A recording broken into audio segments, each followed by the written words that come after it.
manfaatnya. Baik, kita masuk ke materi kita, bahaya manipulasi dan distorsi ajaran agama. Kita terkaget-kaget ini akan kasus Khilafatul Muslimin yang cukup menggegerkan dunia nasional kita. Kemudian yang berikutnya terhadap aksi-aksi terorisme yang mengatasnamakan jihad Islam. Di awal hendak saya tegaskan, tidak ada satupun agama yang mengajarkan terorisme. Sepakat nggak kira-kira? Tidak ada satupun agama yang mengajarkan terorisme. Tapi bahwasanya terorisme itu mendompleng ajaran agama, itu iya.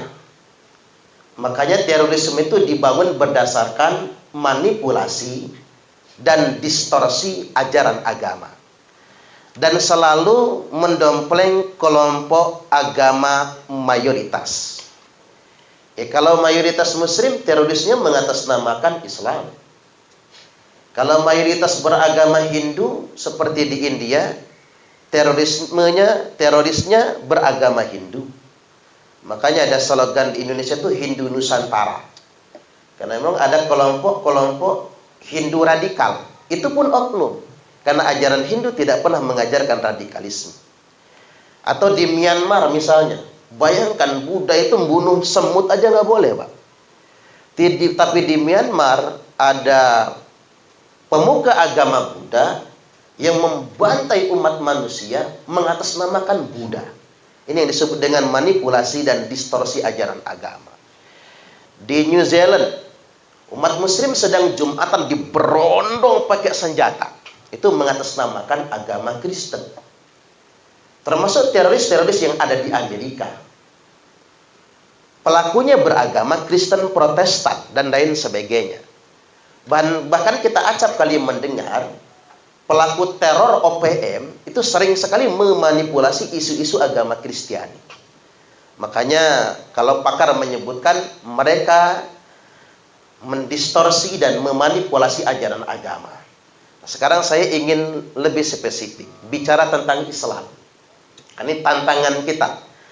Di awal sekali lagi saya tegaskan, kita sudah sepakat tidak ada satupun agama yang mengajarkan terorisme. Saya nggak mau salah arti argumentasi saya ini. Nah, kembali lagi bahwasanya ketika pelaku-pelaku teror mengatasnamakan jihad Islam. Baik, saya ambil satu benang lurus, Pak, atau garis lurus dari zaman Nabi Sallallahu Alaihi Wasallam sampai zaman sekarang.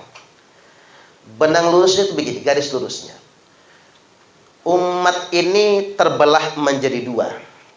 Bukan dua arus utama, hanya ada satu arus utama. Dan yang satunya sempalan. Dan Nabi sudah mensinyalir itu semua. Jadi umat ini ada dua.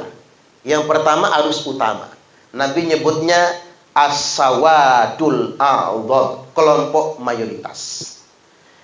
Nah, yang kedua, yang bukan arus utama, itu adalah kelompok sempalan. Nah, jangan ngikutin kelompok sempalan, tapi ikuti as-sawadul a'dham. Agak normatif dikit kita. Kutip dulu sabda Nabi. Rasulullah sallallahu alaihi wasallam telah bersabda, "Idza ra'aitum ikhtilafan fa'alaikum bisawadil a'dham." Apabila kalian semua sudah melihat perbedaan yang begitu banyak, perselisihan yang begitu banyak, firqah-firqah kelompok yang begitu banyak, maka fa'alaikum bisawadil a'dham, maka wajib bagi kalian semua berpihak kepada kelompok mayoritas. Jadi jangan ikuti yang minoritas. Dalam dunia Islam, mayoritas itu ahlu sunnah wal jamaah. Dalam konteks keindonesiaan, as-sawadul a'dham itu NU dan Muhammadiyah. Makanya sebetulnya saya kalau menyarankan nggak usah neko ngaji itu. Kalau nggak NU ya Muhammadiyah aja. Nggak usah ngaji tempat yang nyumput-nyumput, kelompok-kelompok sempalan itu. Karena itu yang berbahaya. Makanya sebetulnya Indonesia ini Pak, kalau nggak ada NU sama Muhammadiyah mungkin remek ini republik ini. Makanya yang diserang orang kan NU. Mengapa NU coba diguncang? Karena NU itu pilar. Kalau pilarnya sudah roboh, maka bangsa ini juga bisa roboh. Nah kemudian yang berikutnya, apa yang saya sebut dengan kelompok sempalan? Kelompok sempalan itu disebut Khawarij. Khawarij ini Nabi aja nyebutnya pakai bahasa yang kasar betul Pak, kelompok sempalan ini. Kila bunar, kila bunar, kila bunar. Anjing neraka. Kasar banget itu. Kalau saya ceramah di lingkungan orang Jawa tak halusin itu Pak. Kiri neraka. Ada yang lebih halus lagi, segawan neraka. Yang ngalus banget. Kayaknya kalau ngomong anjing itu gak enak banget gitu ya. Jadi Nabi itu tidak pernah punya diksi yang sangat kasar dalam bersabda, kecuali tentang kelompok sempalan itu. Khawarij ini tadi. Padahal Khawarij itu, mereka ini secara ubudiyah itu sangat soleh sekali. Secara ubudiyah. Ini bunyi keterangannya begini. Yakhruju qaumun min ummati, akan keluar sekelompok orang di tengah-tengah umatku, yaqra'unal Qur'an, mereka semua fasih membaca Quran. Laisa qira'atukum ila qira'atihim bisyai', di mana bacaan Quran kalian enggak ada apa-apanya dibandingkan dengan bacaan Quran mereka.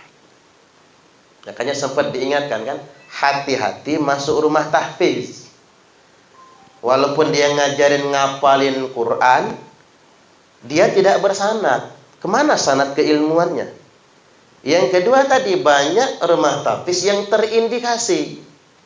Di sana hormat bendera haram, upacara bendera enggak pernah, Pancasila tauhid, NKRI negara kufar, negara kafir. Balik lagi. Ketipu kita, mereka fase-fase membaca Qurannya. Di mana bacaan Quran kita ini yang muslim-muslim ya Pak tentunya. Bacaan Quran yang muslim-muslim pada umumnya tuh nggak ada apa-apanya dibandingkan dengan bacaan Quran mereka. Wala sholatukum ila sholatihim bisyai'. Salat kalian tidak ada apa-apanya dibandingkan dengan salat mereka. Wala siyamukum ila siyamihim bisyai'. Puasa kalian tidak ada apa-apanya dibandingkan dengan puasa mereka. Makanya kalau hadis-hadis ini dipahami oleh umat muslim, saya yakin Pak, nggak ada lagi oknum MUI, oknum DPR RI yang membela teroris. Mereka selalu bersembunyi di balik apa? Kan mereka hafal Quran, mereka kan rajin sholat, mereka kan rajin puasa. Kalau hadis ini dibaca, dipahami secara benar, tidak akan ada itu semua. Tapi kata Nabi, jangan tertipu dengan hafalan Quran mereka. Jangan tertipu dengan sholat mereka yang rajin. Jangan tertipu dengan puasa mereka. Fa'idha kharaju faqtuluhum. Maka apabila mereka sudah keluar, perangi mereka.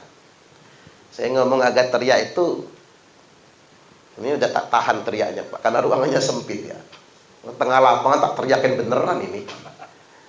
Agak teriak itu menggambarkan situasi seolah-olah dulu Nabi itu kayak gitu menyampaikannya. Apabila kelompok-kelompok itu sudah keluar, kelompok sempalan itu kata Nabi sudah keluar, si Khawarij sudah keluar, perangi mereka. Itu diulang Nabi sampai 3 kali. Tsumma idza kharaju faqtuluhum. Lalu di closing oleh kalimat fatuba liman qatalahum. Beruntunglah yang berani memerangi mereka semua. Nabi ulangi sampai 20 kali. Ini hadis tercantum dalam kitab Sahih Muslim.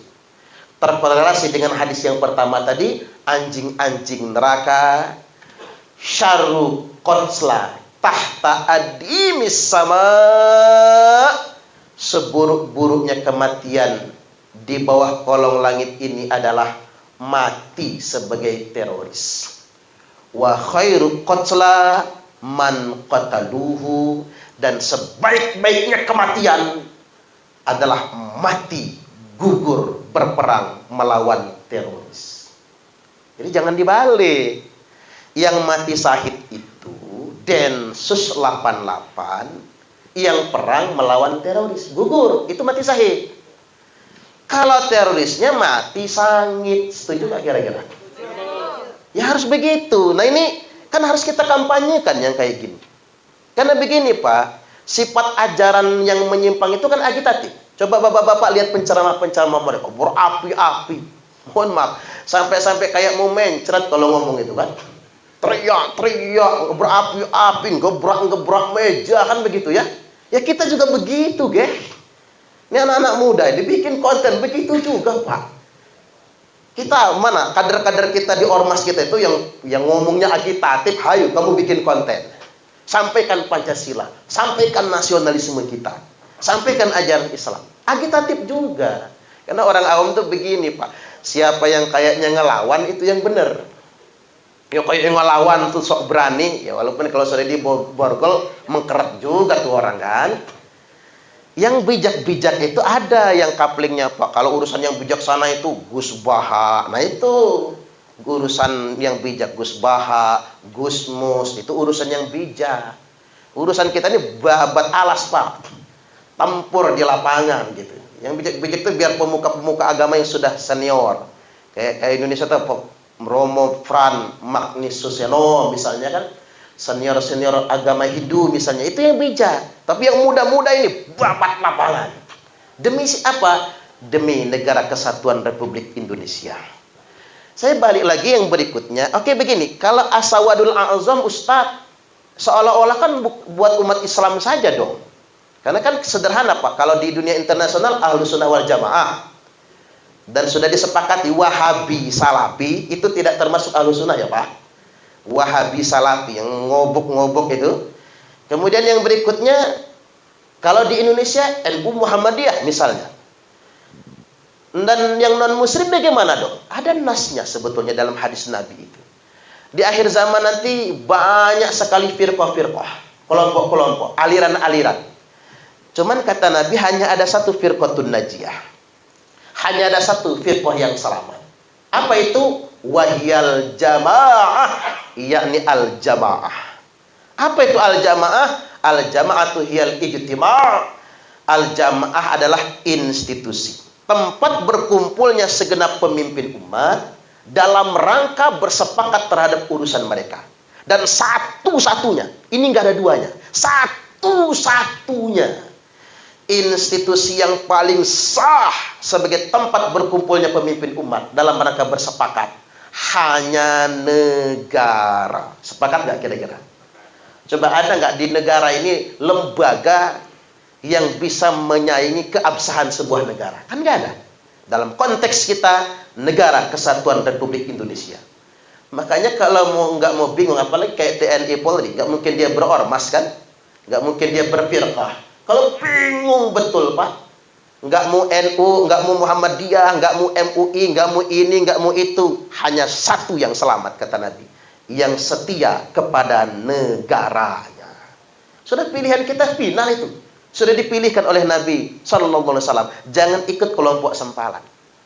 Padahal sebetulnya begini, nggak ada satupun dalil gitu yang membolehkan kita tuh melawan negara. Loh kok ada orang mendistorsi agama menggunakan dalil untuk melawan negara? Ini yang jadi masalah. HTI misalnya, Khilafatul Muslimin. Oke, kalau kelompok-kelompok yang sudah ditetapkan teroris ya Pak, jaringan organisasi teroris seperti JI misalnya, JAD, termasuk juga ISIS dan lain sebagainya, Al-Qaeda. Jelas-jelas mereka anti dengan negara. Ini kayak HTI, termasuk Khilafatul Muslimin, NII, dan lain sebagainya. Mereka menggunakan agama untuk melawan negara. Padahal tidak punya nas. Kalau kita baca semua hadis Nabi itu jelas sekali. Waman mata wahwa mufariqul lil jamaah. Kata jamaah ini tafsirnya negara dalam konteks ini. Saya tuh pengen MUI bersepakat tentang ini. Saya ini sedang mendorong Pak, di MUI itu bersepakat. Karena saya juga pengurus MUI ya. Bersepakat, bisa nggak kita menyepakati kata al-jamaah itu punya tafsir tunggal, yakni negara. Waman mata wa huwa mufariqul lil jamaah, barang siapa yang mati dalam keadaan melawan negara dan aparat negara, mata mitatan jahiliyah, maka matinya mati jahiliyah. Tapi nggak mudah Pak, rekomendasi ini diterima nggak mudah, karena luar biasa ini kalau diterima. Al-jamaah itu adalah negara, itu keren banget. Karena ngapa? Semua upaya melawan negara, kalau mati jahiliyah. Nuduh pemerintah zolim, lalu membangkang, lalu melawan, lalu mati. Bukan mati syahid, tapi matinya mati jahiliyah. Mati dalam keadaan berbuat maksiat. Mati sangit tadi. Ada satu ormas marah-marah, gara saya ceramah kayak gini nih Pak. Marah-marah. Tapi saya pikir inilah penafsiran yang lebih mendekati kebenaran itu, daripada kita biarkan liar orang menafsirkan masing-masing tafsir-tafsir agama itu. Cepat banget waktunya ya Pak ya. Oke, saya mau tarik kekinian dulu. Saya ingin lebih khususkan masuk ke khilafatul muslimin. Ini yang anget soalnya Pak. Masuk ke khilafatul muslimin. Khilafatul muslimin ini secara histori nggak bisa dihilangkan dari ideologi NII. Karena mengapa? Ustadz Abdul Qadir Hasan Baraja itu kan memang kader NII, dan dia pendiri NII di Lampung bersama Warman Warsidi.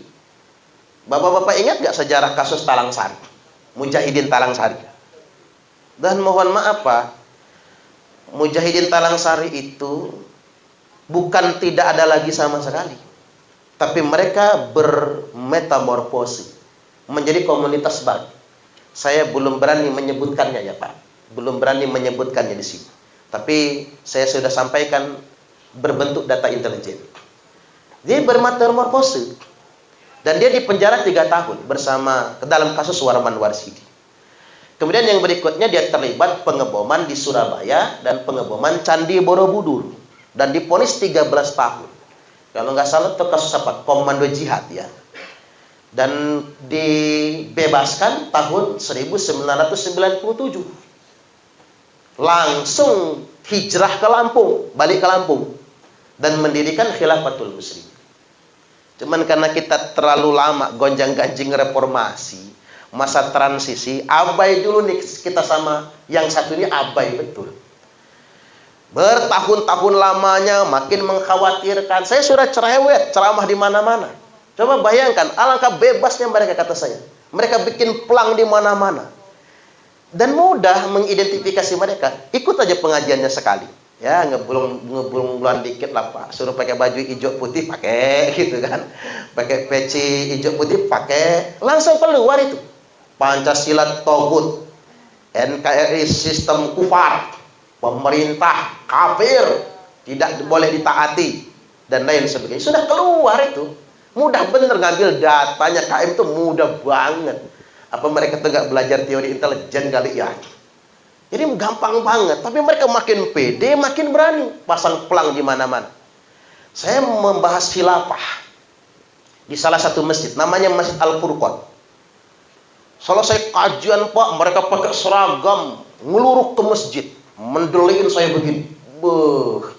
Saya mau balas mendelik, malu saya Pak. Masa Ustaz mendelik juga, pikir saya. Saya diem aja nunduk. Tunggu lo ya, malam Jumat depan gua bawa rombongan.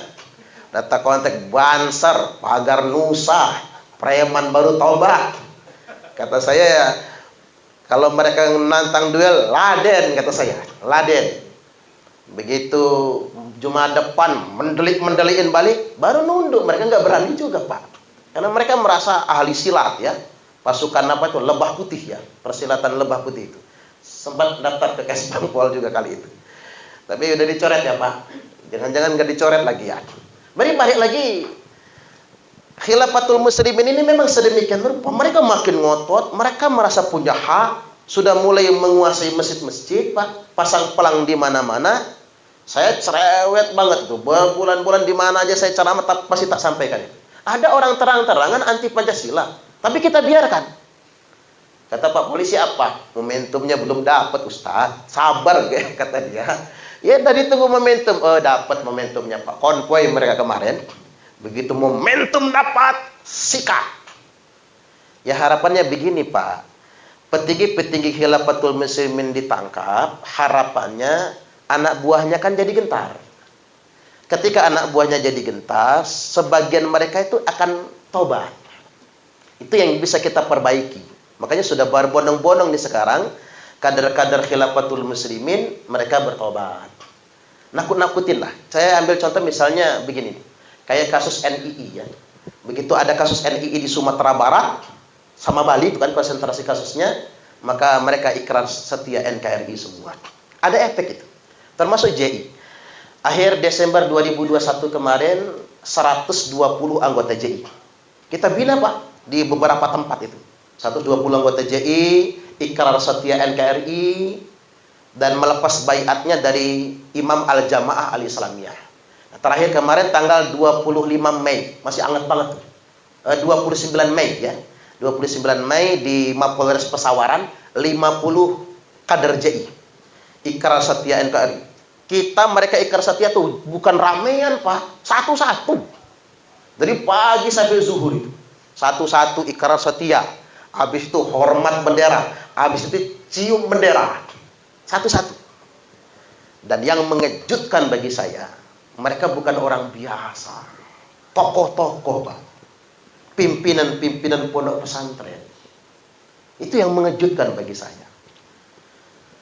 Bayangkan, mereka secara status sosial mapan, secara ekonomi juga mapan. Mobil bawaannya Alphard, Fortuner. Saya pikir yang bawa Alphard, Fortuner itu polisi. Saya tanya sama dia, itu mobil Alphard punya siapa? Ya punya peserta yang datang ini. Subhanallah. Mereka punya kemapanan secara ekonomi. Maka benar kalau kata petugas itu, JI itu bintang 5. Karena dia kan Al-Qaeda. Tapi kalau JAD, kaki 5. Karena dia kan ISIS, Pak ya. JAD itu kan ISIS tuh, sambungannya kan. Itu melarat-melarat, sumbu pendek, gampang ngamuan. Makanya saya pernah ceramah di penjara, diamuk orang JAD, Pak. Dikejarnya saya dari blok itu. Saya lagi ceramah nih, dikejar. Dia datang ke saya mau kabur, malu, Pak, sama jamaah Nabi yang sedang saya ceramahi. Kalau saya kabur, ustadznya penakut katanya. Kan nggak enak. 10 langkah sampai ke saya, mau sampai ke saya, ada satu Nabi yang gede badannya itu, nyikat lehernya, langsung dapat. Nabi yang lain ngambil kursi besi, mau digebukin rame-rame. Saya jangan. Itu kejahatan ideologi. Dia tidak sama dengan begal motor, kata saya. Jangan digebuk. Nanti diskusikan saja sama saya. Dia biar dialog sama saya. Karena memang JAD itu sumbu pendek. Gampang tersulut emosinya. Dia gampang marah. Tapi kalau JI itu, Pak, smart. Ya namanya ekonominya mapan, Pak. Smart, sugi-sugi, kaya-kaya, dan lain sebagainya. Tapi mengapa mereka ikrar setia? Karena pentolan-pentolan mereka sudah ditangkap Densus 88. Ada efek menakut-nakuti itu. Dan sekarang entah mereka benar-benar taubat atau tidak, yang penting mereka bisa dipantau. JI begitu, JAD juga begitu. Mujahidin Indonesia Timur, Mujahidin Indonesia Barat, termasuk NII dan sekarang Khilafatul Muslimin. Jadi regulasi itu penting. Penegakan hukum itu sangat penting. Karena kalau tidak, mereka akan semakin banyak. Makanya saya sebel sangat ya sama oknum anggota DPR RI yang membela Khilafatul Muslimin itu. Dia ngomong begini, emang apa bahayanya Khilafatul Muslimin? Masya Allah, payah nih orang. Ngapa pula jadi anggota DPR tuh orang? Saya nggak mau nih ada kadar-kadar ormas ngomong begitu loh, Pak. Ada 2 kemungkinan orang yang ngomong begitu tuh. Satu, dia nggak tahu sama sekali. Atau yang kedua, dia bagian dari kelompok itu. Emang ngebela, itu 2 kemungkinan cuman. Ya tadi, kalau bapak-bapak, saudara-saudara mau jadi intel dikit, ya nggak apa-apa lah ngintel kan. Ecak-ecak pengen tahu. Ikut ngaji ke dalamnya masuk. Biar tahu, oh ini benar kata Pak Ustadz Parman itu. Begini cara mereka ngedoktrinnya. Begini cara mereka mencuci otak dan lain sebagainya. Cuci otak mereka itu kan paling gampang. Saya sudah pernah contohkan di konten YouTube itu, cara cuci otak mereka. Ini saya ambil contoh sederhana. Masih ada waktu ya Pak? Masih ya. Saya ambil contoh sederhana, begini. Terutama yang muslim ya. Bapak Ibu milih Al-Quran apa milih Pancasila? Milih Al-Quran apa Pancasila? Ya Al-Quran dong. Milih Pancasila mah kafir. Al-Quran, Pancasila kan bikinan manusia. Al-Quran wahyu Allah kan. Milih bela Islam atau bela NKRI? Bela Islam dong. Milih taat sama Allah atau taat sama pemerintah? Taat Allah dong.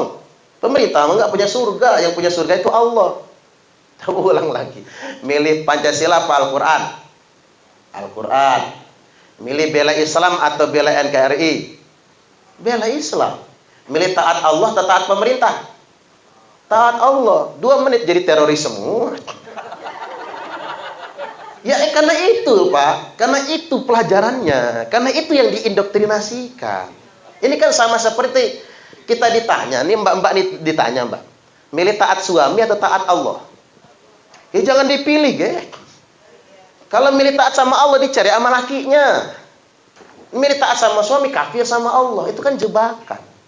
Milih taat kepada Allah atau berbakti sama orang tua, itu kan bukan pilihan, karena itu jebakan. Jawaban yang benar berbakti pada orang tua adalah implementasi ketaatan pada Allah. Berbakti kepada suami merupakan pembuktian berbakti kepada Allah. Taat kepada pemerintah merupakan hierarki dari ketaatan kepada Allah. Kan jelas, ati Allah wa ati Rasul wa ulil amri minkum. Bela negara merupakan ajaran Islam.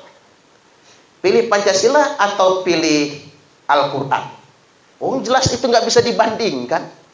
Pancasila itu bukan agama. Pancasila juga bukan kitab suci. Pancasila itu bukan agama. Dan Pancasila tidak untuk menggantikan agama. Tapi Pancasila itu sesuai dengan tujuan agama. Karena dulu Nabi bikin negara namanya negara Madinah, bukan negara Islam. Dasar negara yang didirikan Nabi negara Madinah itu bukan Al-Quran. Nah ini kan umat muslim harus tahu dong. Nabi bikin negara konstitusinya bukan Al-Quran. Kan kalau KM itu, kalau KMHD ngomong negara kafir karena konstitusinya bukan Al-Quran. Padahal Nabi juga bikin negara bukan negara Islam, bikin konstitusi bukan pula Al-Quran, tapi Sahifatul Madinah atau Al-Madinah itu Masrutiyah, piagam Madinah. Nah ini yang dijiplak oleh para pendiri bangsa kita. Kita bikin negara Kesatuan Republik Indonesia. Dasar negaranya piagam Jakarta, mengerucutnya Pancasila. Kan keren banget tuh negara kita ini. Sudah keren sekali. Balik lagi kepada Khilafatul Muslimin tadi. Terus Khilafatul Muslimin ini mengapa begitu bahaya Pak? Begitu emergensi. Karena begini. Mereka ini bukan organisasi. Ngakunya. Saya kan sudah masuk ke dalamnya. Dan berdialog. Kata saya, KM ini apa? Apa ini partai? Bukan. Apa ini ormas? Bukan. Apa ini madzhab? Bukan. Khilafatul Muslimin adalah kekhalifahan umat Islam seluruh dunia internasional. Keren banget Pak. Subhanallah. Saya menahan ketawa itu Pak. Namanya lagi menguliti kan gitu ya. Kekhalifahan umat Islam seluruh dunia. Khalifahnya Abdul Qadir Hasan Baraja. Makanya saya buat konten di YouTube kan, khalifah palsu. Karena saya sudah ngulitin dulu, saya kuliti, saya kaji dulu, dialog dulu sama mereka, baru kita bikin konten. Dia ngaku khalifah, kata saya, yang ngangkat Anda siapa? Kan ngangkat sendiri. Memang Indonesia ini keren Pak. Dulu ada malaikat Jibril palsu. Lia Eden namanya kan. Lia Eden itu hebat. Indonesia itu nabi palsu banyak betul di Indonesia ini. Ada Ahmad Musodek, nabi palsu. Ada lagi Yusman Roy, Imam Mahdi palsu. Banyak Indonesia ini. Ada imam besar umat Islam palsu. Ada kan? Nggak usah disebut Pak, nanti panas urusannya. Banyak betul. Ada pula khalifah palsu. Ada Raja Sunda Empire palsu kan gitu ya. Dan anehnya gitu, kelompok-kelompok menyimpang sempalan kayak gini nih, ada aja pengikutnya. Ada aja pengikutnya, dan rela bayar infak itu, Pak. Makanya sisa-sisaan belanja bulanan sampai 2 miliar lebih kemarin kan, yang disita Polda Metro Jaya itu, rela bayar infak itu, luar biasa. Ada nggak ini aktivis ormas yang masuk ke sana, minimal jadi amir wilayah lah. Kalau jadi amir wilayah Pak udah ada gajinya itu, bener. Amir wilayah itu nggak usah kerja Pak, digaji. Ya pakai duit infak itu. Ini memang mereka pandai sekali mengkapitalisasi jamaah itu, Pak. Buat bayar infak itu sudah wajib hukumnya, kayak kita bayar pajak. Ya pajak motor ya nggak bayar lah. Orang haram negara ini, ya bayar pajaknya ke khalifahnya itu. Makanya mereka itu yang pentolan-pentolan ustadz-ustadznya nggak ada yang kerja, nggak ada. Karena sudah ada gajinya semua itu, berjenjang. Itu sisa belanja bulanan gitu, Pak. Yang 2 miliar lebih itu. Mereka bisa bikin pondok kemana-mana. Pondoknya gratis lagi, Pak. Gratis.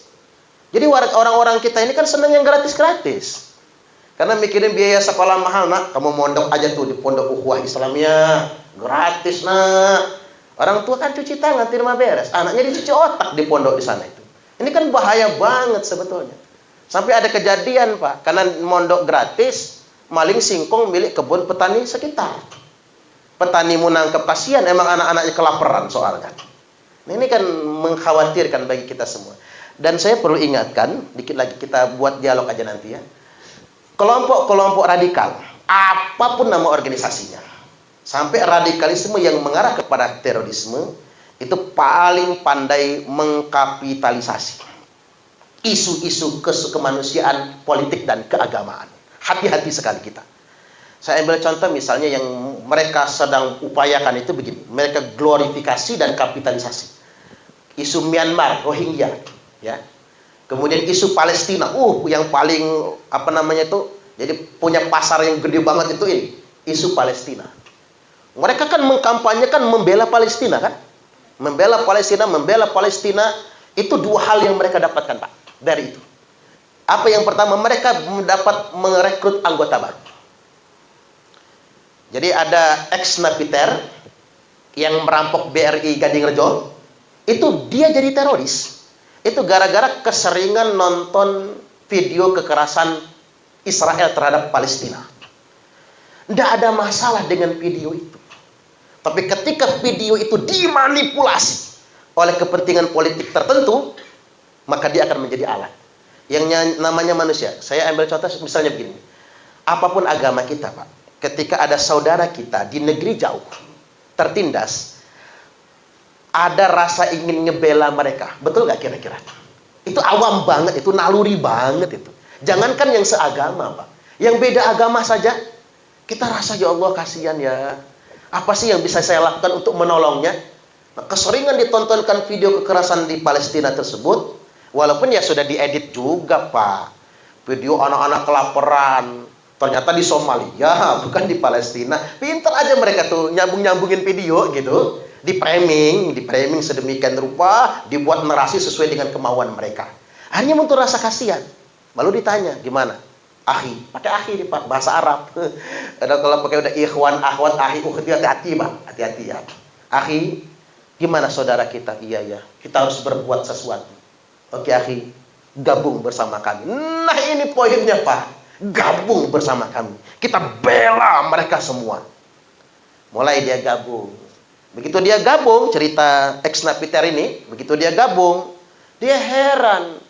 Kok tiap 5 tahun sekali cuman diajak nyoblos, saya ini pikir dia. Ini kelompok politik tertentu yang memanfaatkannya. Begitu yang dia pilih jadi anggota dewan, kayak dewe gitu. Lupa sama teman-temannya, sama ikhwan-ikhwannya gitu. Sebel dia. Begitu sebel, terekrutlah di Jamaah Islamiyah. Sampai kemudian merampok bank di Gading Rejo itu. Untuk kepentingan modal jihad. Berangkat ke Suriah. Na'udzubillah. Nah ini kan contoh misalnya.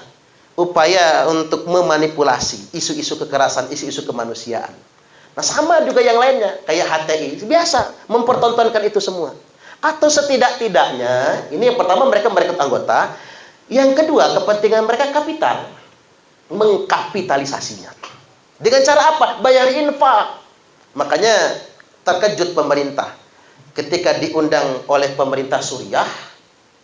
Kata pemerintah Presiden Bashar al-Assad, ada hadiah buat Indonesia. Hadiah Indonesia buat kami, kata dia. Dibuka gudang gede banget, Pak. Itu bantuan dari lembaga asal Indonesia yang dikirim ke Suriah untuk ISIS di Suriah, tapi berhasil digagalkan oleh pemerintah Bashar al-Assad. Saya nggak nyebut lembaganya, Pak, karena lembaganya itu internasional, lembaga yang ngirim bantuan. Cuman hari ini saya ingin tegaskan, berhentilah nyumbang ke Palestina, ke Suriah, kemana saja, kecuali lewat pemerintah atau lewat kedutaan besar negara yang bersangkutan. Kalau bapak-bapak nonton di Facebook, ada orang mengiklankan masalah kemanusiaan di Palestina, masalah kemanusiaan di Rohingya, atau di mana saja namanya, jangan pernah berdonasi lewat lembaga-lembaga itu. Saya tidak memvonis, Pak. Saya khawatir dikirim ke tempat yang salah. Itu yang sangat-sangat khawatirkan. Alih-alih kita nyumbang, ingin nolong mereka di sana, ujung-ujungnya digunakan untuk kepentingan menyebarkan radikalisme dan terorisme. Ini sudah terbukti ini. Cuma pemerintah kita belum bisa menindak kelompok itu karena dia basis internasional, bukan nasional.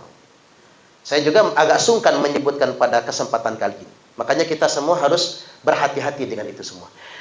Baik, mungkin sampai di sini saja dulu apa yang saya sampaikan pada kesempatan kali ini sebagai pengantar. Selebihnya kita bisa berdiskusi. Karena Pak Kolonel masih di sana, ya, diskusinya antar kita aja atau mengungkapkan pendapat ya. Kalau terkait dengan urusan pemerintahan, ada beliau yang mewakili. Baik, Wallahul muwaffiq ila aqwamit thariq. Wassalamualaikum warahmatullahi wabarakatuh. Waalaikumsalam. Kita beri aplaus pada Pak Ustaz.